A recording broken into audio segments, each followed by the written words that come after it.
લઘુકથા વખાનો માર્યો. લેખક છે સુનીતા ઇજ્જતકુમાર. મણીલાલમાંથી મણી ને મણીમાંથી મણીલાલ. તે પોતાના માનવતાવાદી સ્વભાવે જ બન્યો હતો. હું તો બાળ વિધવા. ભાઈ મણીએ મને સંભાળી હતી. ભાઈના ગયા કેડે મેં એના વહાલ સોયા તલકચંદને પેટના જણિયાની જેમ મોટો કર્યો. તલકની માં તો એને જણીને ઉપર વહી ગઈ હતી. આજે તો એ મોટો ભાયડો થઈ ગયો છે ને આ ફોઈને માથી અદકી સાચવે છે. માઠા ટેમે પોતાના લોકોના ખરા પારખા થાય.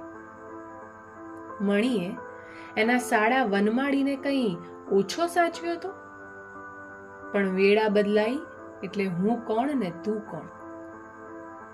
મણી બચારો વખાનો માર્યો છેક ફિફાદથી વંડા પગ પાડો ગયો તો કે વનમાળી બીજું કાંઈ નહીં પણ થેલી ભરીને ધાન આપશે તોય એનો તલક ભૂખે નહીં મરે. મુવાએ મણીને ખાલી હાથે ધૂતકારીને કાઢી મેલ્યો હતો. પછી તો મણીએ જે મહેનત કરી કે સોનાનો સૂરજ ફરી ઉગ્યો. સમય મિજાજ બદલતો પણ મણી કદી માનવતાને કોરે ન મૂકતો. તે આ વારસોએ દીકરાને દઈને ગયો હતો. પોતાના કાળા ધનનો કુદરતે કોળિયો ભર્યો ને વનમાળી રાન રાન ને પાન પાન થઈ ગયો. ઉપરથી મંદવાડ આવ્યો. ગામે ગામ તલકચંદની દાતારીની વાતો સાંભળીને વનમાળીએ એના તાણી કાઢેલા દીકરા ગુણુને પોતાની દવા દારૂ માટે પૈસાની મદદ માંગવા ફિફાદ મોકલ્યો. ગુણુને ભય હતો કે બાપે મણીલાલને મદદ કરવાને બદલે ધૂતકારીને હડસેલ્યો હતો, એટલે જૂની વાત યાદ રાખીને તલકચંદ બદલો લેશે.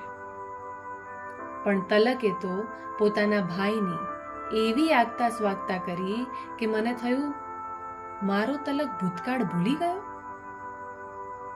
ગુણુ તો મૂછમાં હસતો હતો કે તલકચંદ પણ એના બાપ જેવો જ ભોટ છે.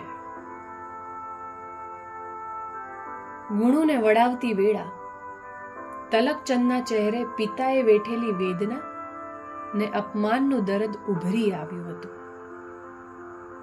છતાં એના હાથમાં નોટોની થપ્પી દબાવી પ્રેમથી કહ્યું, ભાઈ ગુણુ, મારા મામાની દિલથી સેવા કરજે. પૈસાની ચંત્યા કરીશમાં, તારો મોટો ભાઈ બેઠો છે. માઠા ટેમે તો પોતાના જ કામ આવે ને. આટલું કહેતો વખાનો માર્યો તલકચંદ સકળ વિશ્વનું શુભ થાઓની ભાવનાએ રડવા નીકળી પડ્યો.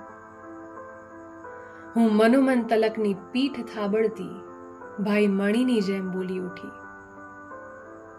માણા થઈને માણસાઈ ભૂલીએ તો પછી ઉપરવાળા હારે આંખ કેમ મેળવી હે?